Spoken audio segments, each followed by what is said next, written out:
Sindh high court दुआ ज़हरा जी बाज़ियाबी शादी करण बाबत केस जी ॿुधणी 30 मई ताईं मुलतवी करे छॾी आहे। अहम ख़बर ॾियूं पिया कि सिंध हाई कोर्ट में दुआ ज़हरा जी बाज़ियाबी शादी करण बाबत केस जी ॿुधणी थी आहे। ॿुधणी दौरान IG सिंध SSP ओभर दुआ जा वालिदैन ऐं ॿिया अदालत में पेश थिया आहिनि। IG सिंध मौक़िफ़ अख़्तियार कयो आहे त पंजाब पुलिस सां राब्तो कयो आहे। दुआ खे KP मुंतक़िल कयो वियो आहे। DIG CIA चयो त मॉडल कोर्ट लाहौर में दुआ 164 जो बयान रिकॉर्ड करायो हो। अदालत रिमार्क्स ॾींदे चयो त मामलो हितां जो आहे, केस हिते ख़त्म थींदो, कतई फ़ैसिलो बि हिते थींदो। जी नाज़रीन, अपडेट कयूं पिया आम ख़बर जे हवाले सां त सिंध हाई कोर्ट दुआ ज़हरा जी बाज़ियाबी ऐं शादी करण बाबत केस जी ॿुधणी 30 मई ताईं मुलतवी कई आहे।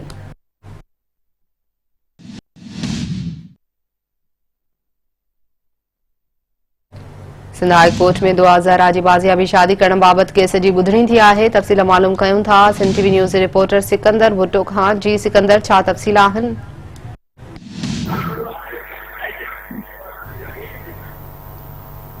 सिकंदर, अपडेट कजो।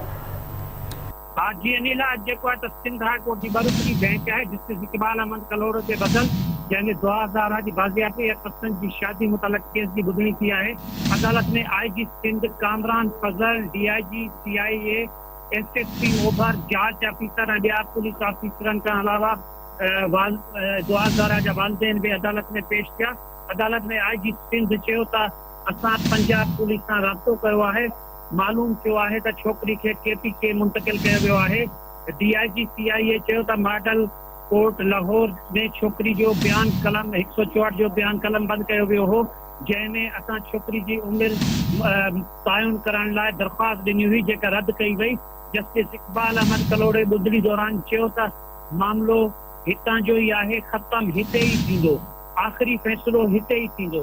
जस्टिस इकबाल अहमद कलोरे रिमार्क्स में चयो त सिंध में नंढी उम्र जे शादियुनि ते पाबंदी वारो कानून लागू आहे, शायद किथे भी ॿिए हंधि न हुजे। जस्टिस इकबाल अहमद कलोरे ॿुधणी दौरान चयो त छोकरी खे हिते आणणो पवंदो, केस जो फ़ैसिलो हिते ई थींदो। पुलिस रिपोर्ट में चयो त मुज़फ़राबाद जे मोबाइल ट्रेसिंग जी लोकेशन मिली आहे, जंहिंमें काल समूरा फोन छोकरी ऐं छोकरे जा बंद हुआ। रिपोर्ट में पुलिस इहो बि चयो त सिग्नल जा निशान बालाकोट में मौजूद आहिनि, जिते छोकरे जा पीउ मां मौजूद आहिनि। अदालत चयो त असां कानून जा पाबंद आहियूं, कानून जे ख़िलाफ़ वर्जी कंदड़नि ख़िलाफ़ कार्रवाई कई वेंदी। अदालत चयो त पुलिस खे अदालत चयो त ॾिसो छोकरी जा वालिदैन केॾा परेशान आहिनि ऐं उन्हनि जा छोकरी जा बयान जेके आहिनि त रिकॉर्ड कया वञनि। हिकु भेरो छोकरी खे हिते ज़रूर आंदो वञे ऐं पंहिंजे वालिदैन सां मिलायो वञे। अदालत चयो त इहो मामलो तमामु संगीन आहे ऐं अदालत इहो पुछाणो कयो त जॾहिं अवां लाहौर हुयो उते बयान 164 जा कलम बंद कया विया हुआ ऐं उते अवां मौजूद हुयो या न, जंहिं ते पुलिस ऑफिसरनि जवाब ॾिनो त असां उते मौजूद हुआसीं। अदालत चयो त जॾहिं हिरासत में वठण जो टाइम आयो त अवां जेको आहे त उन्हनि खे इहो अहिड़ो मौक़ो गवाए छॾियो ऐं हींअर जेको आहे त अवां मोबाइल जे पुठियां लॻा पिया आहियो, जंहिं ते पुलिस ऑफिसरनि जवाब ॾिनो त असांखे जुडिशियल मैजिस्ट्रेट कस्टडी में न ॾिनो। अदालत प्रोसिक्यूटर जनरल खे वराईंदे चयो त बाज़ियाब जी कोशिश कयो ऐं अदालत खे प्रोसिक्यूटर जनरल चयो त वक़्तु ॾिनो वञे। अदालत चयो त हींअर को बि वक़्तु न आहे, अवां खे ख़बर आहे त वालिदैन परेशान आहिनि ऐं अवां खे PG साहब इहा ख़बर आहे त असां ऑफिसर हटाइण जा बि हुकुम ॾेई सघूं था ऐं असां अॻ में बि ॾिना आहिनि। जस्टिस आगा फैसल चयो त नाअहल ऑफिसरनि ख़िलाफ़ कानूनी कार्रवाई कई वेंदी। अदालत इहो चयो त IG साहब छोकरी खे बाज़ियाब कराए अदालत में पेश कयो वञे।